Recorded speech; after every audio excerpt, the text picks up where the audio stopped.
Get your filthy hands off my counter. It's a cashier's check. Deposit it. 2 salt me. You don't 5? Where'd you steal it? I didn't steal anything. Do your job. My job is keeping trash like you from scamming this bank. You people come in here smelling like the street, waving around fake paper. Watch your mouth. Or what? Take your little hustle somewhere else. We don't serve strays. Desmond Turner's fist clenched on the counter. There. Now crawl back to whatever hole you came from. Crushed it and threw it in the trash. There. Now crawl back to whatever hole you came from. Then a door behind the teller line slammed open. The regional vice president came running out and asked one question that froze every single person in that lobby dead silent. The color drained from Bellworth's face, and for the first time in his career, that smirk disappeared. Tuesday morning, Charlotte, North Carolina, 9:14 a.m. A 12-year-old Honda Accord pulled into the parking lot of First Continental Bank on Eastway Boulevard. The paint on the hood had started to fade. A thin crack ran across the bottom of the windshield, the kind of car nobody looks at twice. Desmond Turner stepped out carrying a manila envelope, canvas work jacket, carpenter pants, steel-toed boots still dusted with concrete from a job site he'd visited an hour ago. He looked like a man who worked with his hands, and he was, just not the way most people would guess. He held the front door open for an elderly woman shuffling in behind him with a cane. She thanked him without looking up. He nodded and stepped inside. The lobby of First Continental smelled like new carpet and old money. Marble counters polished to a mirror shine, framed photographs on the walls, executives shaking hands with local politicians, ribbon cuttings, charity golf tournaments. A bronze plaque near the entrance read, "Banking for Every American." 4 teller windows, a handful of customers in line, a water cooler humming against the far wall. Quiet, routine, the kind of morning where nothing was supposed to happen. Desmond pulled a number ticket from the machine and sat down in the waiting area. One person ahead of him. He didn't check his phone, didn't fidget. He glanced at the community bulletin board on the wall beside him. A flyer for a youth financial literacy program caught his eye. He read the whole thing, smiled a little, then looked away. A security guard stood by the front entrance.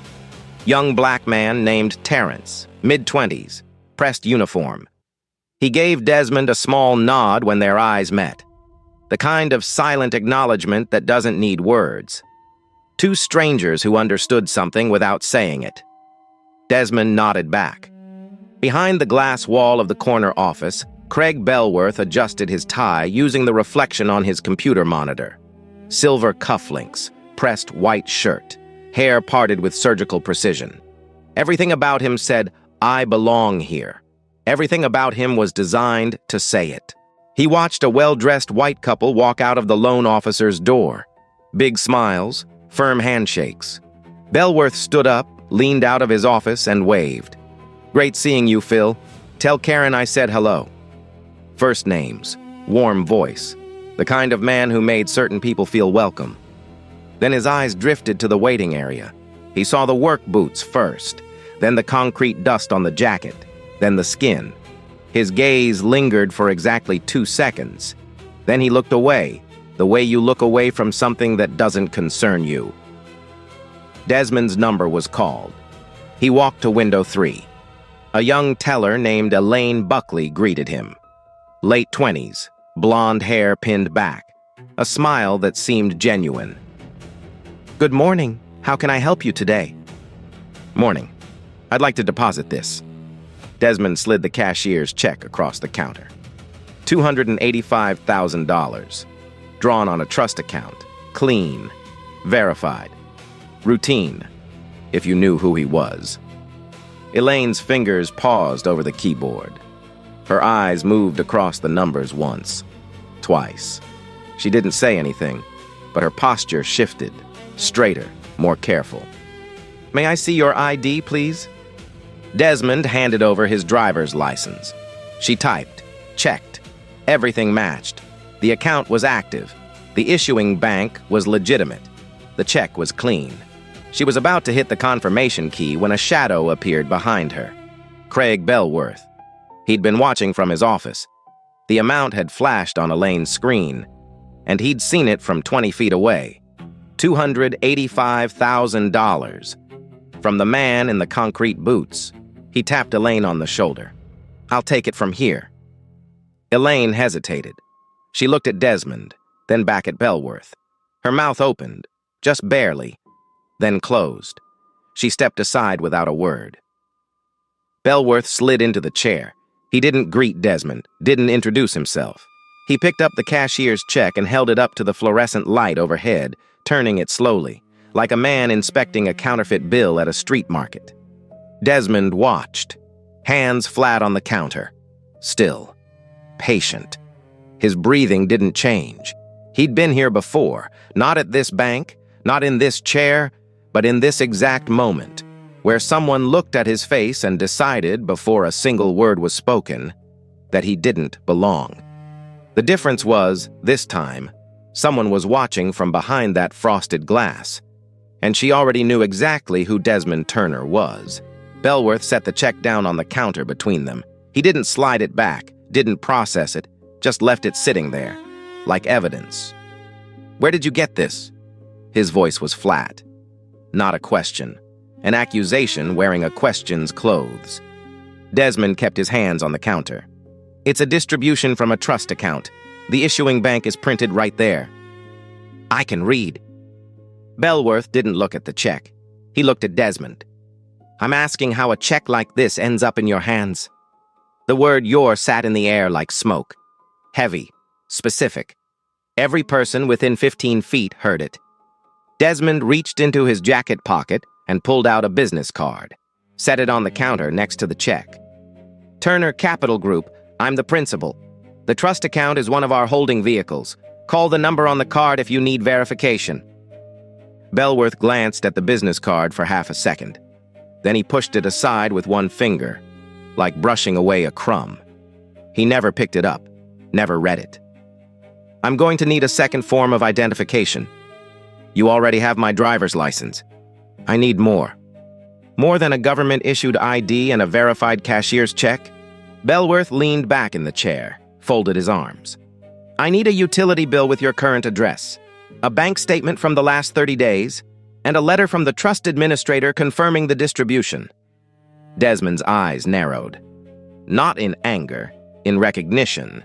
He knew exactly what this was. None of those are standard requirements for depositing a cashier's check. I've banked here for 3 years. They're my requirements. Bellworth's chin lifted. And until they're met, this check isn't going anywhere. The lobby had gone quiet. Not the peaceful kind, the watching kind. An older white woman in a tweed blazer leaned toward her husband 2 chairs away. "What's the holdup?" she whispered. He shrugged, but neither of them looked away. At the next window, a young black mother held a toddler on her hip. She'd stopped mid-transaction. Her hand was frozen over the deposit envelope. She was staring at Bellworth's face, reading it, understanding it. She'd seen that face before, on teachers, on landlords, on men who smiled at some people and sneered at others. The security guard, Terrence, stood by the front door. His weight shifted from one foot to the other. His hand hovered near his radio but didn't touch it. He could feel what was building. He'd felt it in his own chest 100 times. But he was 24. 6 months on this job. Rent due Friday. He stayed where he was. Desmond turned back to Bellworth. His voice dropped lower. Controlled. "I'd like to see the written policy that requires those documents for a cashier's check deposit." Bellworth blinked. Once. The arms unfolded. "Excuse me?" "The policy. In writing. You said these are your requirements. I want to see the bank's written policy that supports them." Nobody asked Craig Bellworth for receipts. Not tellers, not customers, not anyone who sat on the other side of his desk. He was the policy. That was how it worked. In his branch, in his lobby, on his floor. His jaw tightened. "I don't need to show you anything. I need to protect this bank from fraud." Fraud. He said it the way you'd say it about a crime you'd already solved. Not a suspicion, a verdict. Delivered in front of 12 witnesses, under fluorescent lights, in a lobby with a plaque that read, "Banking for Every American." Desmond didn't flinch. "You're accusing me of fraud? I'm doing my due diligence." "No, you're not." Desmond's voice was still low, still even. But something underneath had changed, something heavier. "You looked at me and decided I was a criminal before I opened my mouth. You haven't run the check. You haven't called the issuing bank. You haven't even read my business card. You're not investigating. You're profiling." The word landed like a stone dropped in still water. Bellworth's nostrils flared. His neck flushed red above the collar of his pressed white shirt. No one had ever said that word to him. Not in this building, not to his face. He stood up, slowly, buttoned his jacket, looked down at Desmond the way a man looks at something stuck to the bottom of his shoe. "I'm going to call our fraud department. You can wait, or you can leave. I'd suggest leaving." "I'll wait, but I want to speak with your supervisor while you make that call." Bellworth smiled. The thin kind, the kind that doesn't reach the eyes. "I am the supervisor, I am the manager, and I'm telling you, this check is not getting deposited today." He paused. Let it land. "Maybe not ever." He picked up the deposit slip, the one Desmond had filled out in clean handwriting. Name, account number, amount, $285,000. He held it up, not to read it, to display it, like a prop in a show only he was performing. Then he looked Desmond dead in the eyes, crumpled it into a ball, and dropped it in the trash can beside his desk. The paper hit the bottom of the can with a soft thud, the only sound in the lobby. The young black mother at the next window pulled her toddler closer. She turned the child's face into her shoulder, shielding her from something no child should have to learn this early. The older white couple looked at each other. The husband opened his mouth, then closed it. They stayed seated. Elaine Buckley stood 3 feet behind Bellworth. She'd verified that check. She'd confirmed the ID. She'd watched the system clear every flag. She knew, with absolute certainty, that the transaction was legitimate. Her lips parted, a breath in, ready to speak. Bellworth turned his head, just slightly, just enough to catch her eye. One look, the kind that says don't. She closed her mouth, looked down at her hands, and said nothing. But her right hand moved to the keyboard, quietly.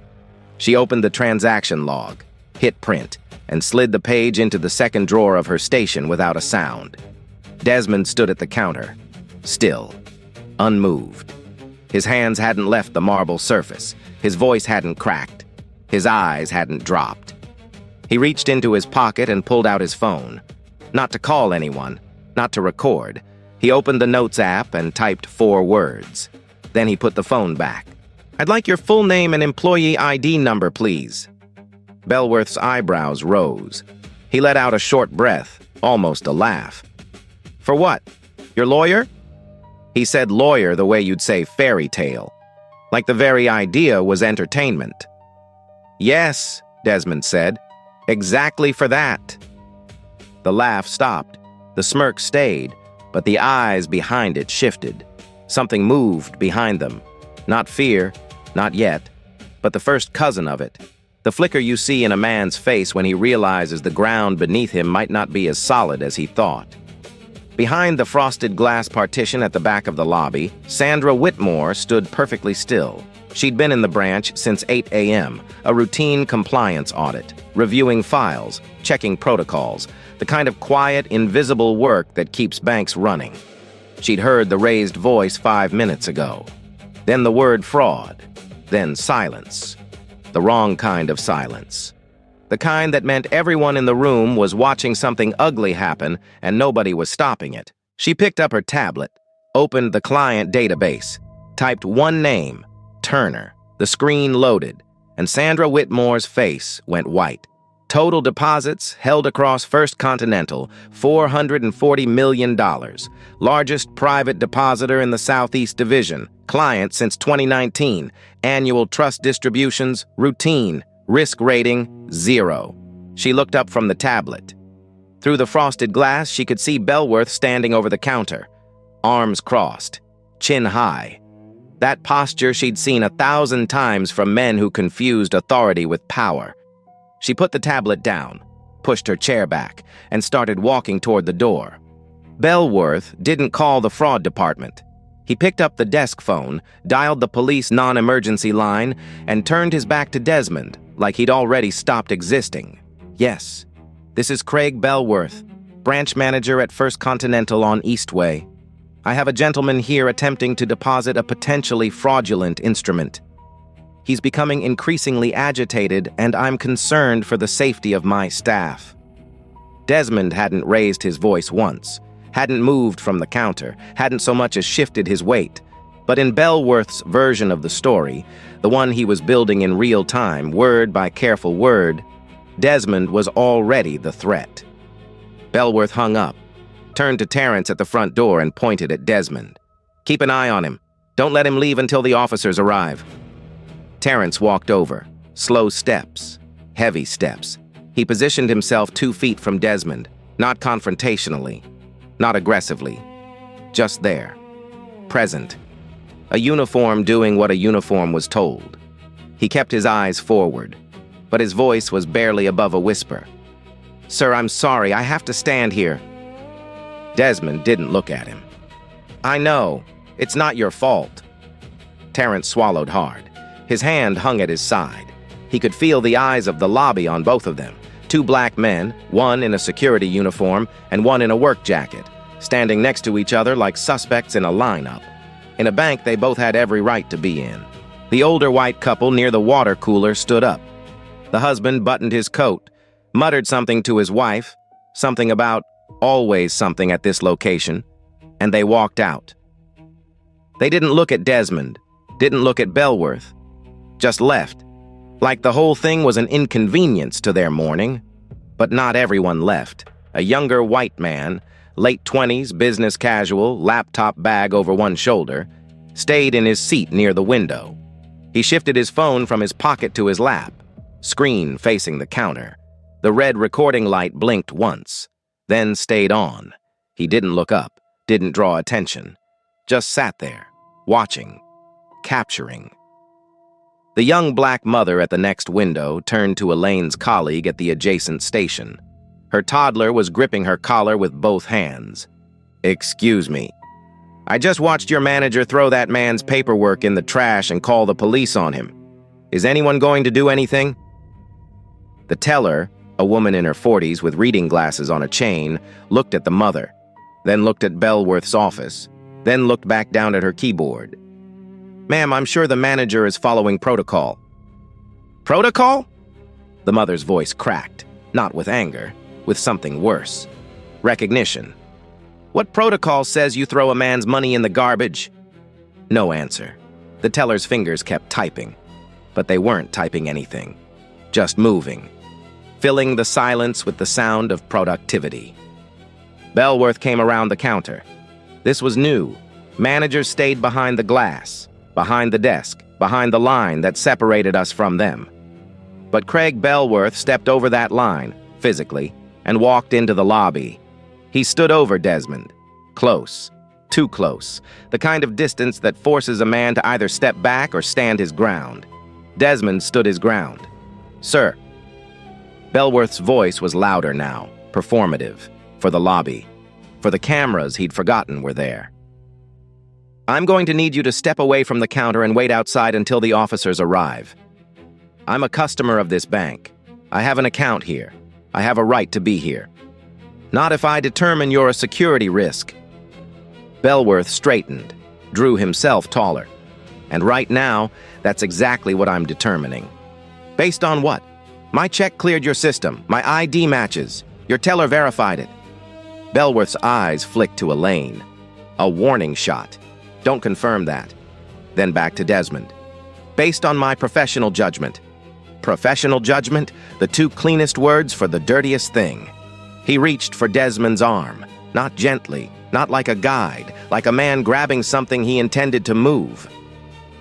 Desmond pulled back, one step, sharp, controlled. Not a retreat, a line. "Don't touch me," the words came out low.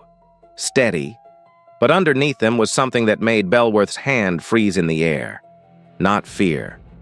Authority. The kind of voice that men who've been tested 1,000 times learn to sharpen into a blade. Bellworth dropped his hand, but he didn't step back. Instead, he leaned in, close enough that only Desmond could hear. "Listen to me carefully. I don't know where you got that check, and I don't care. But people like you, from wherever it is you come from, don't walk in here with $285,000. That doesn't happen. So either you tell me whose money this really is, or you walk out that door before those officers put you in the back of a car. People like you." The words didn't explode. They seeped, like poison through a crack in the floor, quiet, precise, the kind of violence that doesn't leave a bruise but breaks something deeper. Desmond's jaw tightened, his hands, still flat on the counter, pressed down harder, knuckles lighter. The first visible crack in his composure since he walked through that door. He breathed. One breath, deep, through the nose, the kind of breath a man takes when he's choosing between what he wants to do and what he's going to do.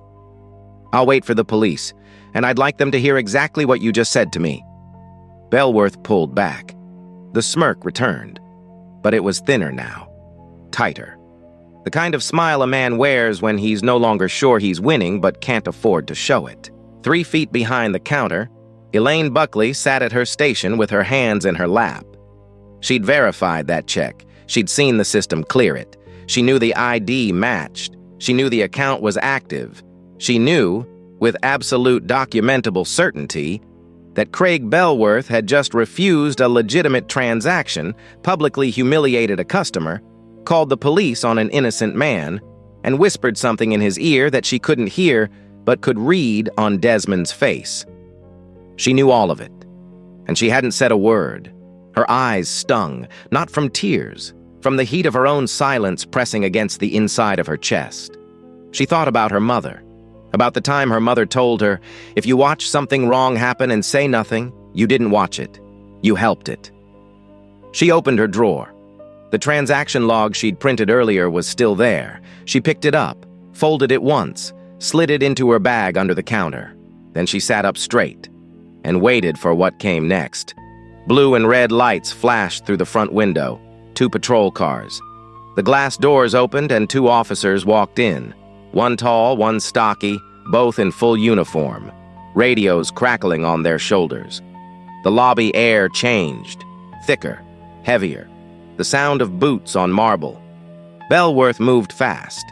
He met them at the door, talking before they'd even stopped walking, hands gesturing, voice low and urgent, pointing at Desmond without looking at him, like directing someone's attention to a problem that needed removal. The taller officer broke away from Bellworth and approached Desmond. Professional, neutral. "Sir, can you tell me what happened here?" Desmond spoke clearly. No rush, no emotion, facts. "I came in to deposit a cashier's check. The manager refused the transaction. He accused me of fraud without running any verification. He threw my deposit slip in the trash. He called me an animal in front of other customers. He attempted to physically remove me. And then he called you." The officer looked at the check, looked at the ID on the counter, looked at the screen behind Elaine's station, still showing the verified transaction. He turned to Bellworth. "Sir, this check appears to be legitimate. Can you tell me the specific reason you flagged this transaction?" Bellworth's mouth opened, closed, opened again. It was my professional judgment. The amount is inconsistent with the customer's profile." The officer let the word hang. Profile. "His profile," the officer repeated. Not a question. A mirror. Bellworth felt it. The reflection of his own words coming back, shaped differently. He tried to recover. "Look, I'm trying to protect this bank. That's my job. Large cash instruments from unfamiliar sources. He has an account here, the officer said. Your own system shows it. Silence. The stocky officer looked at Desmond. Notepad open. Sir, would you like to file a formal complaint? Desmond opened his mouth to answer. And that's when the door slammed open. Not the front door, not the side entrance, the back office door. The one behind the teller line that no customer ever sees open. It hit the wall so hard the framed photograph next to it rattled on its nail. Sandra Whitmore came through it like a woman who'd already decided that every second she'd waited was a second too long. Navy suit, pearl earrings, tablet clutched in her left hand. Her heels cracked against the marble, fast, sharp, deliberate, each step louder than the last. She didn't look at Bellworth. She walked past the teller stations, past Elaine, past the officers, straight to Desmond Turner. She stopped in front of him, and the first thing she did was extend her hand. Mr. Turner, I am Sandra Whitmore, Regional Vice President of First Continental Bank. I was in the back office conducting a compliance audit. Her voice shook, not from weakness, from restraint. I heard everything, and I owe you an apology that I should have delivered 10 minutes ago. The lobby didn't move, didn't breathe. Every head in the room turned toward her like flowers following the sun, except this sun was burning something down. Bellworth took a half-step forward. His voice cracked through the silence like a man reaching for a rope that was already fraying. Sandra, I was handling a routine fraud review. The customer presented a high-value instrument and I followed standard. She turned on him, not slowly, not politely. The way a blade turns. Craig. One word. His name. But the temperature in the room dropped 10 degrees when she said it. Do you have any idea who you just called an animal? Bellworth's mouth hung open. No sound came out. Sandra held up her tablet. The screen faced the lobby. Bright, sharp, impossible to miss. Desmond Turner, founder and sole owner of Turner Capital Group, private equity, $2.1 billion under management. She let that number sit for exactly 3 seconds. Then she kept going. His firm holds $440 million in deposits across our institution. $440 million. He is the single largest private depositor in our entire Southeast Division. He has banked with us since 2019. His risk rating is 0. 0, Craig. The tablet came down. Her eyes didn't. And you threw his deposit slip in the trash. The silence that followed wasn't the empty kind. It was full, swollen, pressing against the walls of the lobby like something about to rupture. Bellworth's face didn't just go pale. It collapsed, layer by layer. The smirk, gone. The posture, folded. The chin that had been tilted up for the last 30 minutes dropped toward his chest, like someone had cut the string holding it. I didn't... His voice came out thin, reedy, a sound no one in that lobby had ever heard from him. There was no way to... He wasn't in the system under... He was. Sandra's voice cut clean through. He was in the system. His account was verified. His check was cleared. Your own teller confirmed it before you overrode her. You didn't miss the information, Craig. You ignored it. Because you looked at this man and decided what he was before you looked at a single screen. Bellworth's hand reached toward the trash can. Instinct. Reflex. Like he could reach in and pull back the crumpled slip and undo the last half hour of his life. Don't bother. Desmond's voice, low, even, quiet enough that people leaned forward to hear it. I won't be depositing anything here today. He picked up his cashier's check from the counter, slid it back into the manila envelope, put the envelope under his arm. Then he looked at Sandra Whitmore. Not with anger, not with triumph, with something harder to name. Exhaustion, maybe. The kind that comes not from one morning, but from 1,000 mornings just like it. I appreciate you stepping in, Ms. Whitmore. I do, but I need you to understand something. He paused. The lobby held its breath. This isn't about who I am. It's not about my firm. It's not about $400 million. It's about how he treated me before he knew any of that. His eyes moved to Belworth, then back to Sandra. If I were just a man depositing his paycheck, a truck driver, a janitor, a construction worker, would anyone have walked out of that office? Sandra didn't answer. Her lips pressed together. Her eyes dropped for 1 second, just one, before she caught herself. The officers didn't answer. The taller one shifted his weight. The stockier one looked at his notepad like the answer might be written there. The lobby didn't answer, because the answer was already in the room.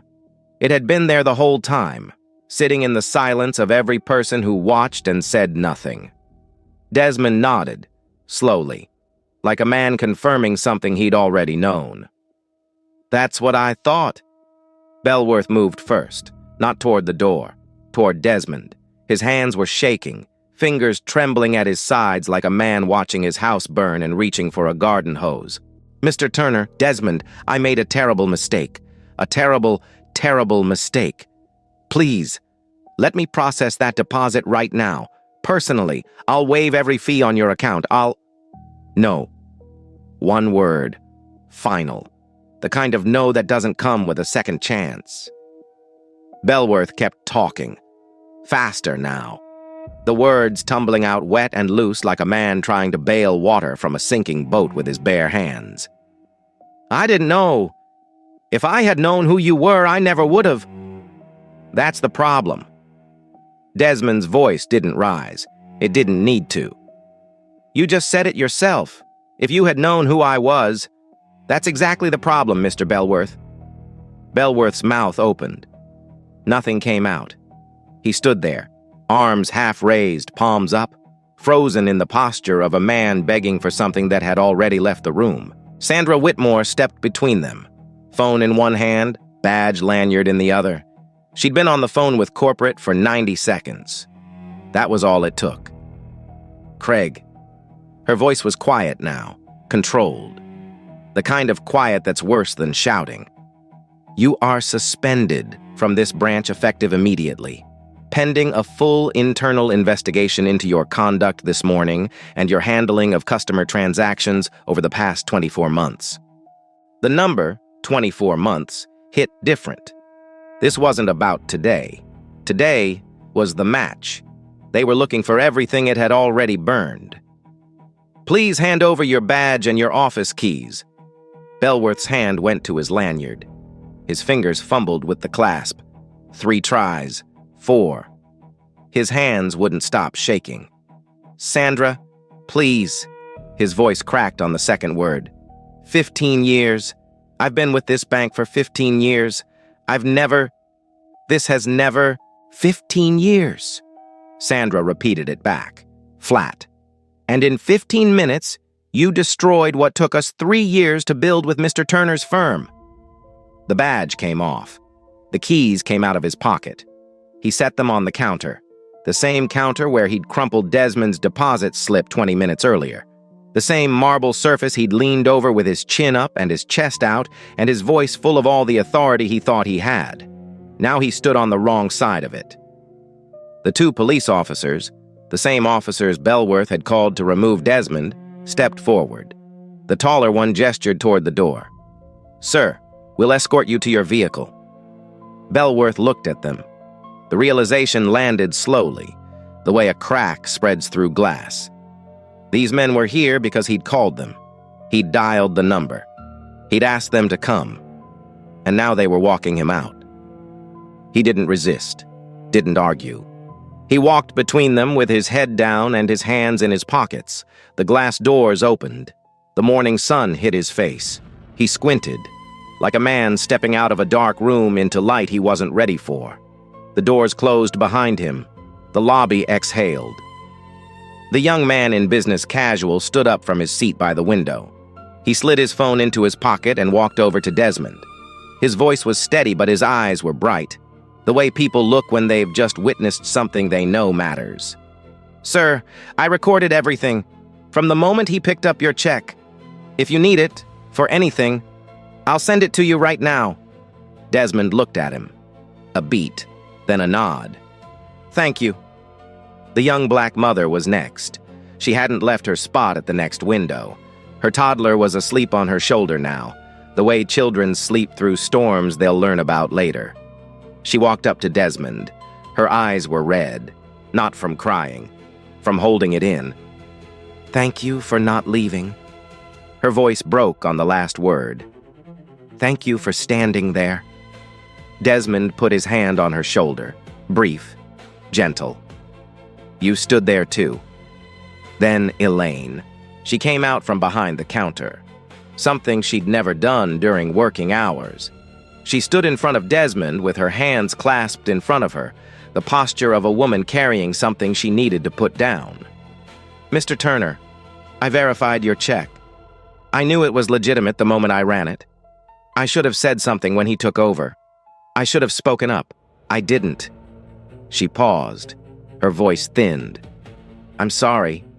Desmond looked at her for a long time, not with anger, not with forgiveness either, something in between, something that understood. "You were afraid of your boss. I get that. But what matters now is what you do next." Elaine nodded.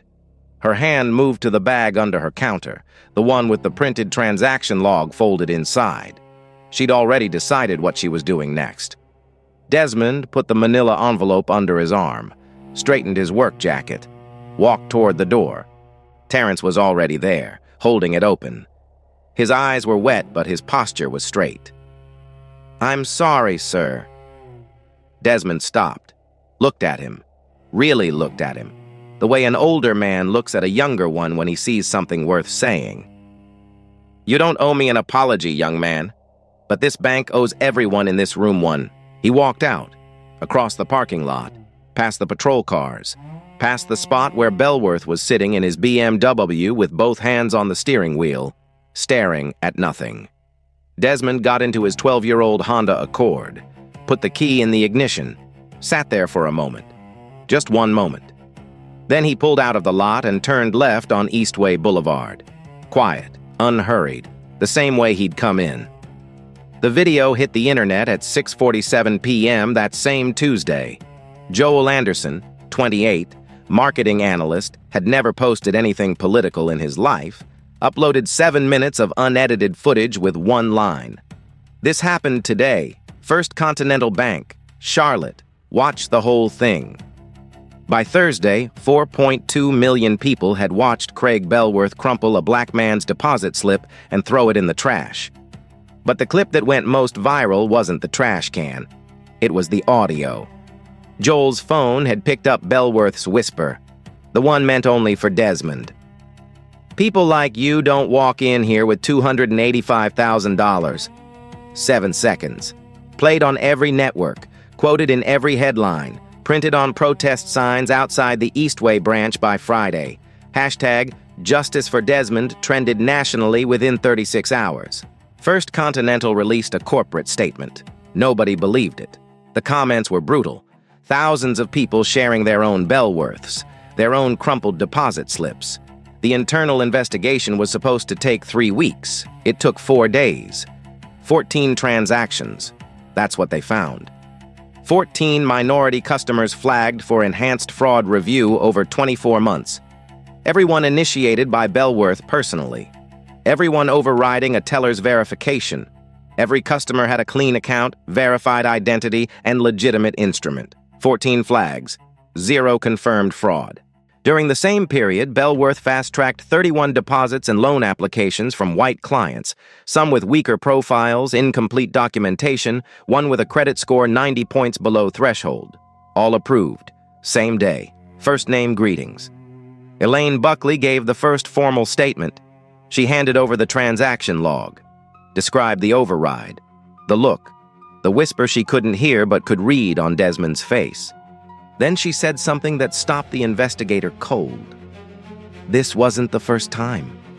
It was just the first time someone stayed. Terrence gave a written statement. So did Gloria Patterson, a former teller who'd worked under Bellworth for 3 years and described a pattern so consistent it could have been a manual. Black or brown customer. Large transaction. Bellworth appears. Customer leaves. No record, no complaint, no trail. Until now. The DOJ Civil Rights Division opened a preliminary inquiry. Naomi Turner, Desmond's wife, a consumer protection attorney, filed a formal CFPB complaint. Not for Desmond alone, for all 14 customers.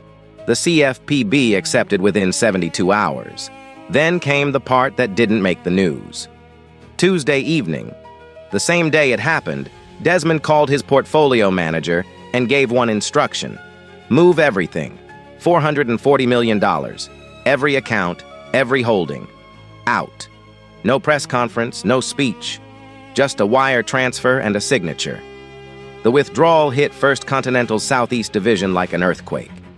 Liquidity ratios dropped below regulatory minimums in 48 hours, and the timing was catastrophic. First Continental was finalizing a $1.2 billion merger with Atlantic Mutual Bancorp. 18 months of negotiations, letters of intent signed, regulatory approval expected within 60 days. Atlantic Mutual's CEO saw the video Wednesday, read the CFPB complaint Thursday, reviewed the liquidity report Friday. By Monday, the merger was paused. It eventually closed, 4 months late, at a valuation $180 million lower than the original terms. One man's prejudice cost his own company $180 million. Craig Bellworth was formally terminated, not just for Desmond, for the pattern. His banking license was suspended.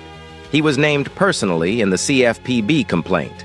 His legal bills started at 6 figures and kept climbing. A former colleague told the Charlotte Observer, "Everyone knew Craig had a problem. Nobody said anything because his branch hit its numbers, hit his numbers. The 4 words that keep men like Bellworth employed until someone like Desmond Turner doesn't walk out the door." The CFPB hearing came 6 weeks later. Bellworth's attorney offered one defense. Mr. Bellworth was following internal risk protocols. The judge asked one question.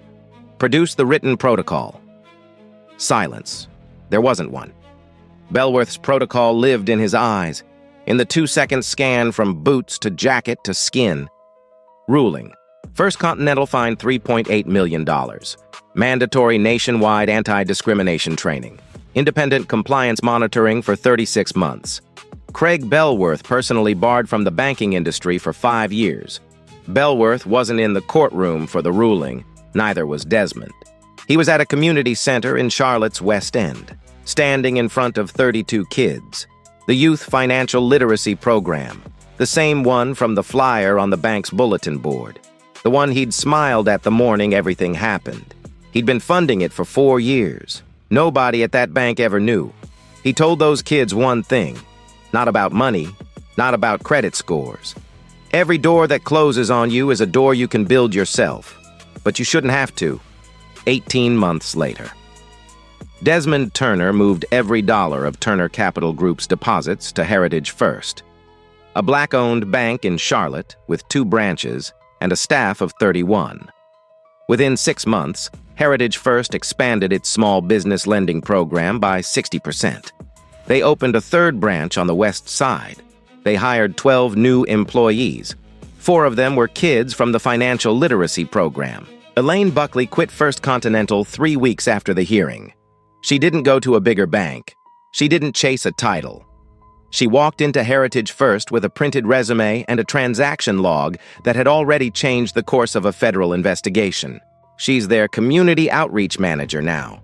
Every Tuesday morning, she runs a walk-in clinic for first-time depositors, people opening their first accounts, people who've been turned away somewhere else, people who need someone behind the counter to look them in the eye and say, "Yes, your money is welcome here." She never misses a Tuesday. Terrence used his share of the class action settlement to enroll in community college. Criminal justice, full course load. He told a local reporter he wanted to be the kind of person who doesn't just stand by the door. The young black mother, Keisha Adams, started a blog 3 weeks after the video went viral. She called it Receipts. One word. She documented banking discrimination, her own, other people's, the kind that happens at marble counters in buildings with plaques about serving every American. 200,000 followers in 14 months. She got invited to testify before a congressional subcommittee on consumer financial protection. She brought her daughter, the same toddler who'd been asleep on her shoulder that Tuesday morning.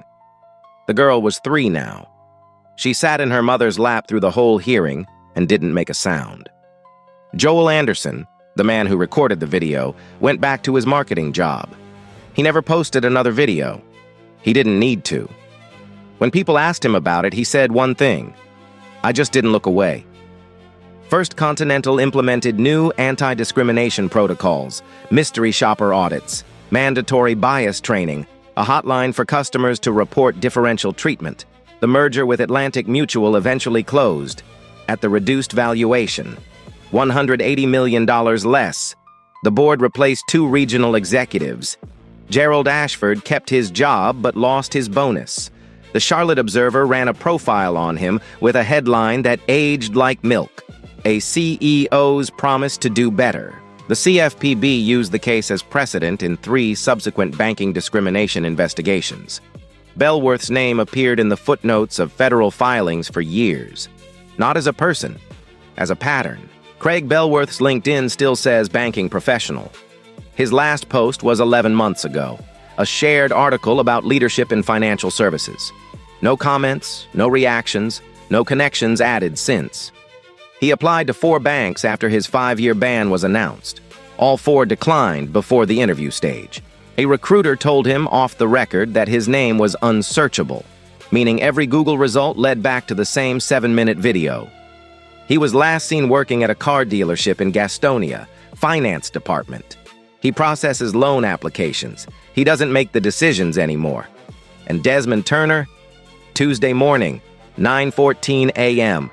A 12-year-old Honda Accord pulled into the parking lot of Heritage First Bank on West Boulevard. Same car, same work jacket, same manila envelope. He walked in. The teller at window 3 looked up and smiled. "Good morning, Mr. Turner." He slid a cashier's check across the counter. She processed it. 3 minutes. No questions. No second ID. No phone calls. No whispers. He said thank you. She said, "Have a good day." He walked out. Same quiet steps. Same unhurried pace. Same man who'd walked into a different bank 18 months ago and been told to crawl back to whatever hole he came from. Nothing about him had changed.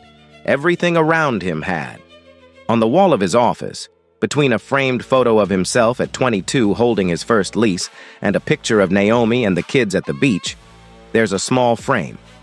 Simple. Black border. No label.